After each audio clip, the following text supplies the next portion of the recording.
Hello. आज की इस क्लास में हमने बात की है एसएचएम के कुछ क्वेश्चंस डिस्कस करने के लिए। और एसएचएम में क्योंकि हमने वो चैप्टर अभी बहुत ज़्यादा दिन नहीं हुए हैं पढ़े हुए, तो एक बार हम ये डिस्कस करना चाह रहे हैं कि किस टाइप के क्वेश्चंस हैं जो इस बार जेईई मेंस 2024 के जनवरी अटेम्प्ट में पूछे गए हैं। तो ये वो चैप्टर वाइज क्वेश्चंस हैं। हम इनमें से कुछ क्वेश्चंस ट्राई करेंगे। जैसे जो हमारा फर्स्ट क्वेश्चन है, ये कहता है कि अ मास m is suspended from a spring of negligible mass and the system oscillates with frequency f1। मतलब आपको यहां पर जो ओरिजिनल फ्रीक्वेंसी है, या आप उसे इनिशियल फ्रीक्वेंसी बोल सकते हो, वो आपको f1 गिवन है, और जो फ्रीक्वेंसी ऑफ ऑसिलेशंस है वो आपको बताना है विच इज f2 अगर मास को 9 टाइम्स कर दिया जाए। तो पहले मैं ये देख लेता हूं एक बार कि फ्रीक्वेंसी किस तरीके से मास पर डिपेंड करती है। उसके लिए हमारे पास जो टाइम पीरियड वाला फॉर्मूला है which is T is equals to 2 pi under root M upon K. तो यहां से मुझे पता चलता है कि टाइम पीरियड जो है वो मास के प्रोपोर्शनल है अंडर रूट में, तो फ्रीक्वेंसी इनवर्सली प्रोपोर्शनल रहने वाली है। मतलब इसे हम लिख सकते हैं न्यू वन, या फिर अगर हमें क्योंकि एफ से रिप्रेजेंट करना है यहाँ पर, तो एक बार एफ से रिप्रेजेंट कर देते हैं। तो ये जाएगा f1 upon f2 is equals to under root of m2 upon m1। और जो m2 है वो अभी हमें पता चला है कि इट इज 9m, तो ये हमारा आ जाएगा under root of 9m divided by m which is 3:1। तो ये हमारी जो फ्रीक्वेंसी है उसका रेशियो आ जाएगा f1 अपॉन f2 का। तो ये वो पहला क्वेश्चन था। आप इसमें एक चीज बहुत ध्यान से नोट करें कि बहुत बेसिक सा फॉर्मूला और बहुत बेसिक कैलकुलेशंस हैं जो इस क्वेश्चन में पूछी गई हैं। नेक्स्ट क्वेश्चन की तरफ देखते हैं। नेक्स्ट क्वेश्चन है हमारा कि a particle executes SHM with an amplitude of 4 centimetres. तो इस बार हमें एम्पलीट्यूड गिवन है डायरेक्टली 4 सेंटीमीटर्स का, और कह रहा है कि एट द मीन पोजीशन जो वेलोसिटी है that is 10 centimetres per second. तो क्योंकि हमें पता होता है कि मीन पोजीशन पर जो वेलोसिटी है दैट इज मैक्सिमम वेलोसिटी, और उसका जो वैल्यू है वो ए ओमेगा से पता चलता है। तो फाइनली हमारे पास ए भी गिवन है विच इज 4, ए ओमेगा भी गिवन है विच इज 10। तो अगर मैं दोनों को डिवाइड कर देता हूं तो मेरे पास ओमेगा भी आ जाएगा विच इज 10/4। कह रहा है कि डिस्टेंस बताना है आपको जब उसकी स्पीड 5 सेंटीमीटर पर सेकेंड हो जाए। तो जैसे ही आप इस क्वेश्चन को पढ़ेंगे आपको ध्यान आना चाहिए कि आपको यहां पर velocity as a function of X वाली चीजें यूज करनी है। मतलब वो फॉर्मूला जिसमें वेलोसिटी और एक्स रिलेट होते हैं which is v is equals to omega under root of a square minus x square. Values put करते हैं तो v का वैल्यू आ जाएगा हमारे पास 5 इज इक्वल्स टू ओमेगा का वैल्यू आ जाएगा हमारे पास 10/4 under root of a square, a का वैल्यू आ जाएगा हमारे पास 4, तो which is 16 minus x square. यहां पर हमें सेंटीमीटर्स को मीटर में चेंज करने की जरूरत नहीं पड़ेगी, रीजन बीइंग कि सारी ही टर्म सेंटीमीटर या सेंटीमीटर पर सेकंड में है, तो वो सेम ही रहने वाली। थोड़ा इसे सॉल्व करते हैं आगे, तो ये 5 में 2 टाइम्स हो जाएगा और ये भी 2 टाइम्स हो जाएगा। 2 को इधर भेजते हैं तो this becomes 2 is equals to under root of 16 minus x square. थोड़ा आप इसे और सॉल्व करेंगे तो इधर 4 आएगा and this becomes 4 is equals to 16 minus x square, या x is equals to under root of 12। तो हमारा ये फाइनल आंसर होने वाला है। जो उन्होंने अंडर रूट अल्फा की टर्म्स में पूछा है तो आंसर इज 12, क्योंकि अंडर रूट अल्फा हमारा आंसर आया।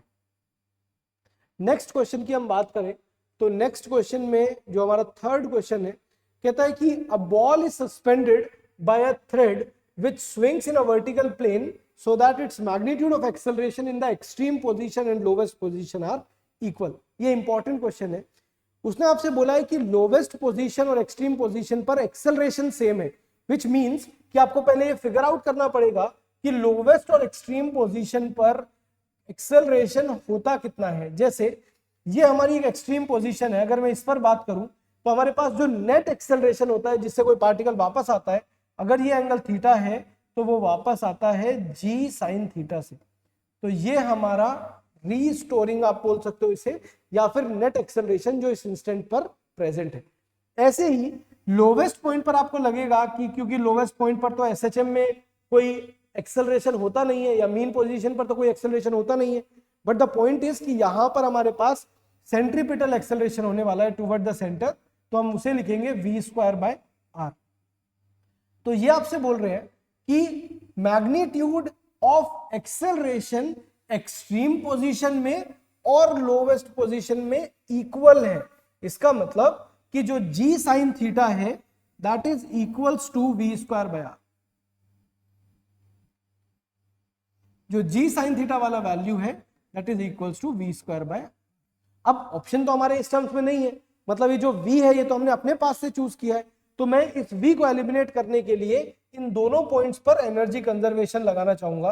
तो जैसे हम एनर्जी कंजर्वेशन लगाते हैं, मानते हैं कि ये पॉइंट 1 है, ये पॉइंट 2 है, तो अगर मैं 1 पॉइंट पर एनर्जी लिखूंगा तो एक्सट्रीम पोजीशन पर हमारे पास वेलोसिटी नहीं होती है, मतलब काइनेटिक एनर्जी नहीं होगी, सिर्फ पोटेंशियल एनर्जी होगी। यहां पर मैंने अपना रेफरेंस लेवल बना दिया है, तो ये वो हाइट है जिसे मैं पोटेंशियल एनर्जी के लिए लिख रहा हूँ, और इस हाइट को हम कैलकुलेट कर सकते हैं, क्योंकि यहां से यहां तक जो टोटल हाइट है this is let's say r, क्योंकि मैंने r यहां पर यूज कर लिया है, तो ये जो ऊपर वाला पोर्शन बचेगा, जो इधर ये पोर्शन बच रहा है, this is r cos theta, क्योंकि ये भी r है तो ये r cos थीटा होगा।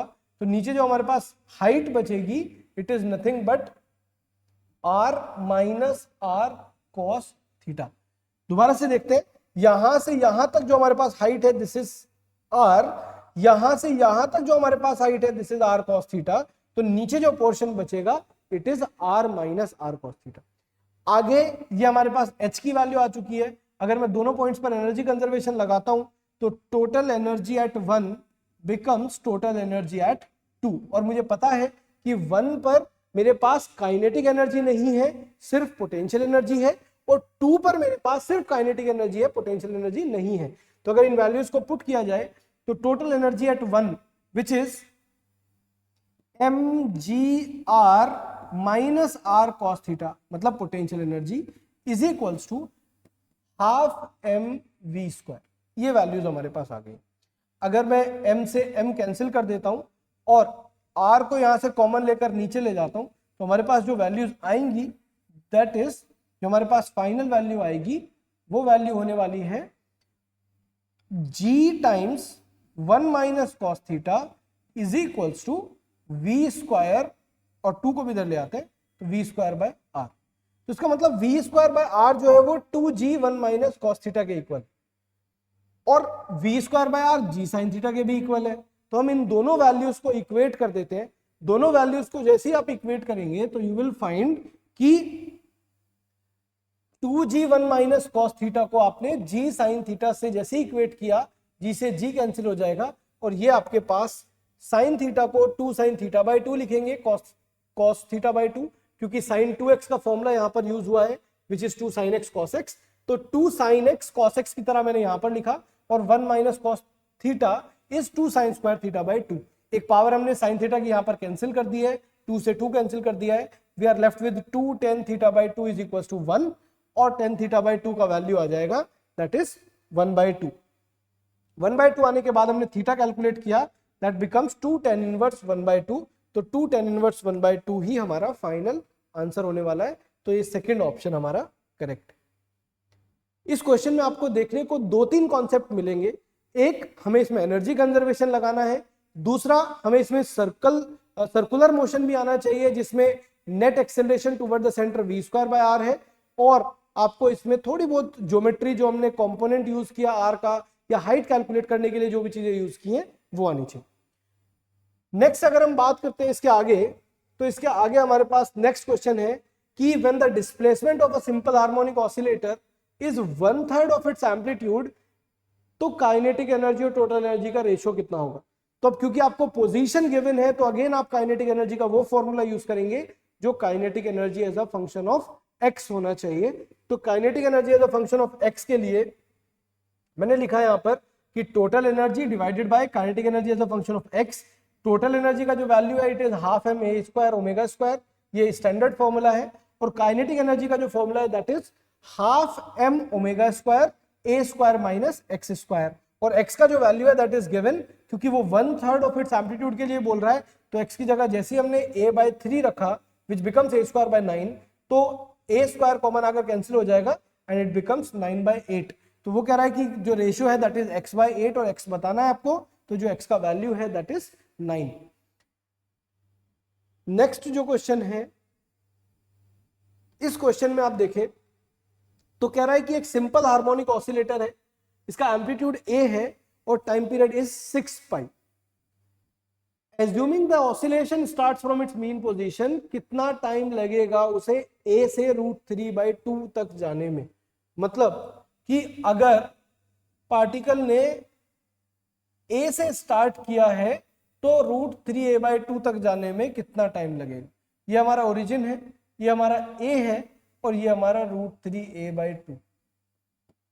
हमें पता है कि अगर पार्टिकल ओरिजिन से स्टार्ट करता है तो जो हम इक्वेशन यूज करते हैं that is x = a cos ωt, क्योंकि इसमें फाई का फेज डिफरेंस आ जाता है। तो अब आपको जो जाना है दैट इज √3a/2, तो x की जगह हम √3a/2 पुट करेंगे, इट बिकम्स = a और आगे आ जाएगा cos ωt, a से a कैंसिल हो जाएगा एंड cos ωt बिकम्स √3/2। तो हमारे पास ωt का वैल्यू आ जाएगा, क्योंकि √3/2 जो आपको वैल्यू मिलेगी that is at 30 degrees. 30 degrees का मतलब π/6। ओमेगा को आप 2π/T लिख सकते हैं, टाइम्स t = π/6। पाई से पाई कैंसिल हो जाएगा and small t becomes T/12। ये हमारे पास स्मॉल t का वैल्यू आ जाएगा। अब क्योंकि हमें T का वैल्यू गिवन है विच इज 6 पाई, उसे हम पुट कर देते हैं तो इट बिकम्स 6π/12, ये कैंसिल होगा एंड इट बिकम्स π/2। तो हमारा जो x का वैल्यू है, क्योंकि वो टाइम π/x बोल रहा है, तो x का जो वैल्यू है दैट इज 2। नेक्स्ट क्वेश्चन में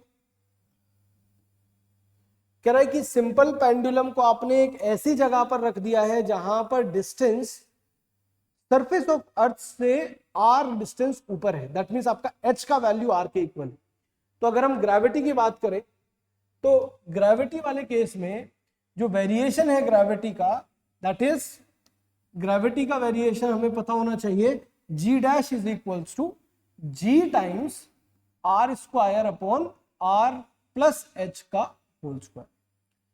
अगर वो कह रहा है कि distance from the earth surface is equal to the radius, तो h का वैल्यू भी r के इक्वल हो जाएगा and it becomes g times r²/2r whole square, तो 4r² हो जाएगा which is g/4। Length of string आपको डायरेक्टली गिवन है 4, तो आप टाइम पीरियड सिंपल बता सकते हैं, t = 2π√L/g। वैल्यूज पुट करेंगे तो g की जगह पर g/4 आना चाहिए और l की जगह पर l का वैल्यू आना चाहिए विच इज 4 मीटर्स। तो दोनों चीजें पुट कर देते हैं, 2π√L, l की जगह पर 4 divided by g/4, g/4 value put करना है। और आपको दे रखा है कि जो g है दैट इज इक्वल टू π², तो ये √g को आप पाई से कैंसिल कर सकते हो, क्योंकि जैसे ये अंडर रूट से बाहर आएगा तो पाई बचेगा, and 2 times √4 × 4 is 4 which is 8 seconds.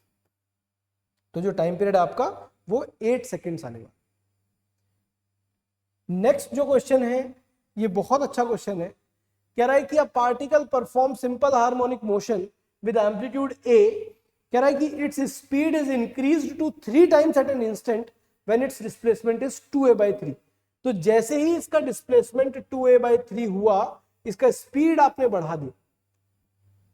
तो डिस्प्लेसमेंट 2a/3 होने का मतलब कि अगर ये आपका SHM है, ये आपका ओरिजिन है,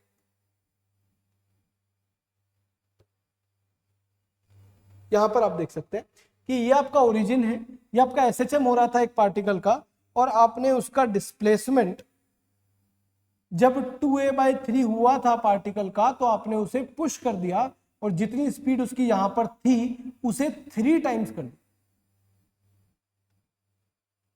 तो इस क्वेश्चन को करने के 2 तरीके हो सकते हैं, जिनमें से एक तरीका है एनर्जी कंजर्वेशन और एक तरीका है सिंपल आप वेलोसिटीज को यूज कर सकते हैं। यहां जो बोर्ड पर लिखा हुआ है तरीका दैट इज एनर्जी कंजर्वेशन। कैसे लगाया एनर्जी कंजर्वेशन एक बार देख लेते हैं। कि मैं आपसे ये बोल रहा हूं कि पार्टिकल A तक तो पहले भी चला ही जाता, आपको उसे इस बार NA/3 तक लेकर जाना है। क्वेश्चन पढ़ लेते हैं एक बार। कह रहा है कि SHM हो रहा था A एम्पलीट्यूड का, आपने स्पीड को इंक्रीज कर दिया 3 टाइम्स जब पार्टिकल 2a/3 पर पहुंचा, और आपको नया एम्पलीट्यूड बताना है जो NA/3 है और आपको n की वैल्यू बतानी है। तो हम ये मान के चलते हैं कि हमारा जो एम्पलीट्यूड है दैट इज NA/3। तो पहले एम्पलीट्यूड ए था, बाद में na/3 हो गया, यहां तक क्लियर होना चाहिए। और 2a/3 पर जितनी वेलोसिटी थी आपने उसे 3 टाइम्स कर दी। अब एनर्जी कंजर्वेशन के लिए हमने क्या सोचा कि बेसिकली आपको इतना एक्स्ट्रा ट्रैवल करना है, तो इस एक्स्ट्रा ट्रैवल करने के लिए आपको एनर्जी चाहिए, और वो एनर्जी आपको डायरेक्ट डिफरेंस से मिल सकती है कि energy at this point which is obviously potential energy minus energy at this point. तो आपको वो एनर्जी मिल जाएगी जो आपको ये वाला पाथ या ये वाला जो रीजन है उसे कवर करने के लिए रिक्वायर्ड है। और ये एनर्जी आपको कहां से मिलेगी? ये वही एनर्जी है जो आपने एक्सटर्नली सिस्टम के अंदर दी गई। कैसे? कि आपने वेलोसिटी को जो v से 3v कर दिया, तो क्योंकि हमें पता है कि जो काइनेटिक एनर्जी है दैट इज हाफ mv², तो जैसे ही आप वेलोसिटी को 3v करेंगे तो kinetic energy dash which is new kinetic energy that becomes 9 times v², because 3v किया है। तो जो डिफरेंस है, जो आपको अब एनर्जी एक्स्ट्रा मिली है इस सिस्टम के अंदर, it is nothing but 8 times half of mv²। तो ये वैल्यू हमने यहां पर लिखी कि 8 टाइम्स हाफ ऑफ mv², और क्योंकि SHM है तो v के अंदर हम ओमेगा √a² माइनस x² का होल स्क्वायर कर सकते हैं, तो मैंने वो लिख दिया। तो हमने क्या किया कि फाइनली मेरे पास जितनी एनर्जी है माइनस जितनी एनर्जी मेरे पास इनिशियली थी इज इक्वल्स टू जो एनर्जी मैंने सिस्टम के अंदर इंसर्ट की है, ये इक्वेट कर सकते। यहां से जब आप सॉल्व करेंगे तो इट बिकम्स, क्योंकि ये हाफ k और m ओमेगा स्क्वायर कैंसिल हो सकते हैं, तो it becomes n²/9 which is first term minus 1 इधर से बचेगा इज इक्वल्स टू 8 टाइम्स, क्योंकि यहां से भी a² और m ओमेगा स्क्वायर कॉमन जा चुके हैं, तो इट बिकम्स 1 - 4/9 विच इज 5/9। अगर आप इसे सॉल्व करेंगे तो you will get value of n as 7। ये हमारा एनर्जी वाला तरीका है। इसके साथ साथ आप एक वेलोसिटी वाला तरीका भी यूज कर सकते हैं, जो आपको खुद ट्राई करना है एक बार। वो तरीका ये है कि अगर यहां पर वेलोसिटी 3v हो गई तो ये नया SHM बन गया।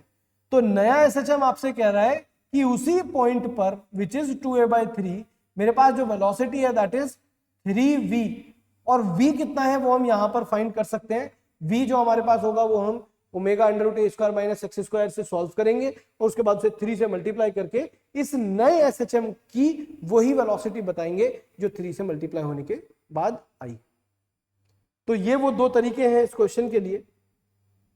नेक्स्ट जो क्वेश्चन है, अगेन बहुत बेसिक क्वेश्चन है कि आपको इन दोनों स्प्रिंग को, कौन सी दोनों स्प्रिंग? ये दोनों स्प्रिंग को पहले पैरेलल में सॉल्व करना है। पैरेलल में सॉल्व करने के बाद जो आएगा उसे इसके साथ सीरीज में सॉल्व करना है। सीरीज में जो आएगा फिर उसे इसके साथ वापस पैरेलल में सॉल्व करना है। जैसे आपका k इक्विवेलेंट आ जाएगा, आप फाइनली फिर से यूज कर सकते हैं t = 2π√m/k। ये क्वेश्चन भी आपको एक बार खुद से जरूर ट्राई करना है, जिसमें आपको सीरीज और पैरेलल कॉम्बिनेशंस पता होने चाहिए। जैसे रेजिस्टेंस में हम यूज करते हैं पैरेलल और सीरीज के, वैसे ही स्प्रिंग में भी फॉर्मूले हैं, तो आप एक बार वो देखकर और जरूर ये फॉर्मूला लगाए, और k इक्विवेलेंट जैसे ही कैलकुलेट होगा तो आपका टाइम पीरियड भी आ ही जाए। तो ये हैं वो कुछ क्वेश्चंस जो हमने ट्राई किए हैं आज की क्लास में।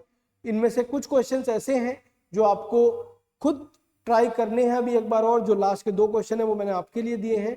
इसके अलावा आप एक चीज और नोटिस करें कि SHM के अंदर जो क्वेश्चंस हैं वो बहुत बेसिक क्वेश्चंस आ रहे हैं।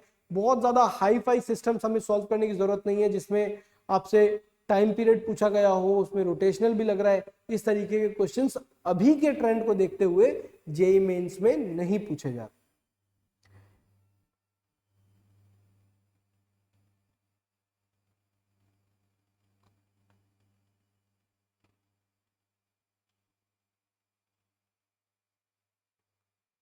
तो आई होप ये क्वेश्चंस आपको क्लियर हुए होंगे। एक बार आप इन क्वेश्चंस को दोबारा से ट्राई करें, और फिर हम कल नेक्स्ट क्लास में मिलते हैं।